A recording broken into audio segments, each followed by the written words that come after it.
Hello friends, ओम श्री गणेशाय नमः। जय श्री कृष्ण। आप सभी का स्वागत है आपके अपने यूट्यूब चैनल पर।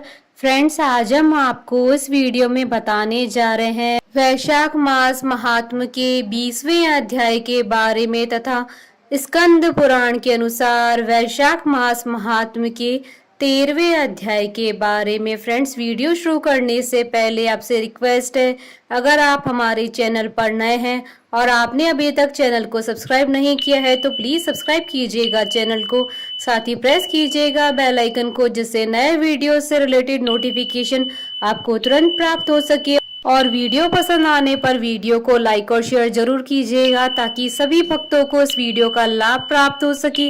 और कमेंट बॉक्स में जय श्री कृष्णा जरूर लिखिएगा।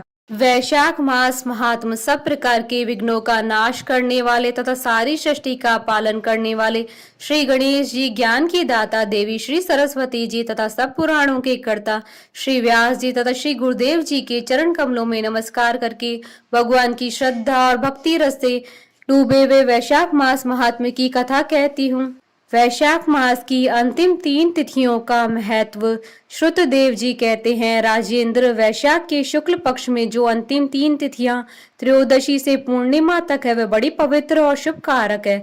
उनका नाम पुष्करणी है। वे सब पापों का क्षय करने वाली है। जो संपूर्ण वैशाख मास में स्नान करने में असमर्थ है वह यदि इन 3 तिथियों में भी स्नान करे तो वैशाख मास का पूरा फल पा लेता है। पूर्व काल में वैशाख मास की एकादशी तिथि को शुभ अमृत प्रकट हुआ। द्वादशी तिथि को भगवान विष्णु ने उसकी रक्षा की तथा त्रयोदशी तिथि को उन श्री हरि ने देवताओं को सुधा पान कराया। चतुर्दशी तिथि को देव विरोधी दैत्यों का संहार किया और पूर्णिमा के दिन समस्त देवताओं को उनका साम्राज्य प्राप्त हो गया। इसलिए देवताओं ने संतुष्ट होकर इन 3 तिथियों को वर दिया। वैशाख मास की ये 3 शुभ तिथियां मनुष्यों के पापों का नाश करने वाली तथा उन्हें पुत्र पौत्र आदि फल देने वाली हों।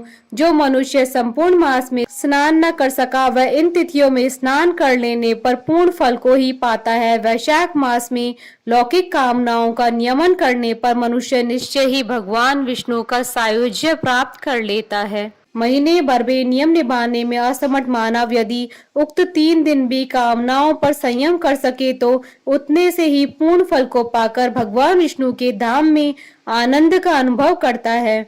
इस प्रकार वर देकर देवता अपने धाम को चले गए।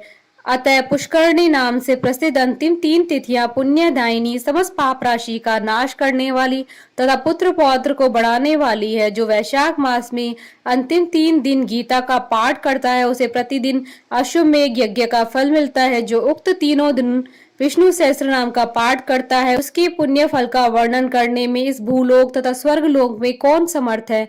पूर्णिमा को सहस्त्र नामों के द्वारा भगवान मधुसूदन को दूध से नहलाकर मनुष्य पापहीन वैकुंठ धाम को जाता है।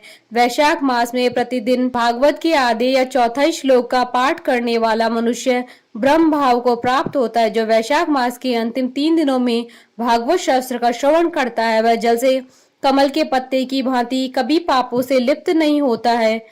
उक्त तीनों दिनों के सेवन से कितने ही मनुष्य ने देवत्व प्राप्त कर लिया, कितने ही सिद्ध हो गए और कितने ही मनुष्य ने ब्रह्मत्व को प्राप्त कर लिया। ब्रह्म ज्ञान से मुक्ति होती है अथवा प्रयाग में मृत्यु होने से या वैशाख मास में नियम पूर्वक प्रातः काल जल में स्नान करने से मोक्ष की प्राप्ति होती है। इसलिए वैशाख के अंतिम 3 दिनों में स्नान, दान और भगवत पूजन आदि अवश्य करना चाहिए। वैशाख मास के उत्तम महात्मा का पूरा वर्णन रोग शोक से रहित जगदीश्वर भगवान नारायण के सिवा दूसरा कौन कर सकता है। तुम भी वैशाख मास में दान आदि उत्तम कर्म का अनुष्ठान करो, इससे निश्चय ही तुम्हें भोग और मोक्ष की प्राप्ति होगी। इस प्रकार मिथिलापति जनक को उपदेश देकर श्रुतदेव जी ने उनकी अनुमति ले वहां से जाने का विचार किया। वस्त्र, आभूषण, गौ, भूमि, तिल और स्वर्ण आदि से उनकी पूजा और वंदना करके राजा ने उनकी परिक्रमा की। तत्पश्चात उनसे विदा हो महातेजस्वी एवं परम यशस्वी श्रुतदेव जी ने संतुष्ट हो प्रसन्नता पूर्वक वहां से अपने स्थान को गए। राजा ने वैशाख मास के धर्म का पालन करके मोक्ष को प्राप्त किया। नारद जी कहते हैं, अम्बरीश, यह उत्तम उपाख्यान मैंने तुम्हें सुनाया है, जो कि सब पापों का नाशक तथा संपूर्ण संपत्तियों को देने वाला है। इससे मनुष्य भुक्ति, मुक्ति, ज्ञान और मोक्ष पाता है। नारद जी का यह वचन सुनकर महायशस्वी राजा अम्बरीश मन ही मन बहुत प्रसन्न हुए। उन्होंने बाह्य जगत के व्यापारों से निवृत्त होकर मुनि को साष्टांग प्रणाम किया और अपने संपूर्ण वैभवों से उनकी पूजा की। तत्पश्चात उनसे विदा लेकर देवर्षि नारद जी दूसरे लोक में चले गए, क्योंकि दक्ष प्रजापति के शाप से वे एक स्थान पर नहीं ठहर सकते थे। राजश्री अम्बरीश भी नारद जी के बताए हुए सब धर्मों का अनुष्ठान करके निर्गुण पार ब्रह्म परमात्मा में विलीन हो गए। जो इस पाप नाशक एवं पुण्यवर्धक उपाख्यान को सुनता है या पढ़ता है, वह परम गति को प्राप्त होता है। जिनके घर में यह लिखी हुई पुस्तक रहती है, उनके हाथ में मुक्ति आ जाती है। फिर जो सदा उसके श्रवण में मन लगाते हैं, उनके लिए तो कहना ही क्या है। इति श्री स्कंद पुराण अंतर्गत वैशाख मास महात्म का 13वां अध्याय संपूर्ण हुआ। बोलिए भगवान विष्णु की जय, सनातन धर्म की जय। हमारे साथ इस वीडियो में अंत तक बने रहने के लिए आपका धन्यवाद। ओम श्री गणेशाय नमः। जय श्री कृष्ण।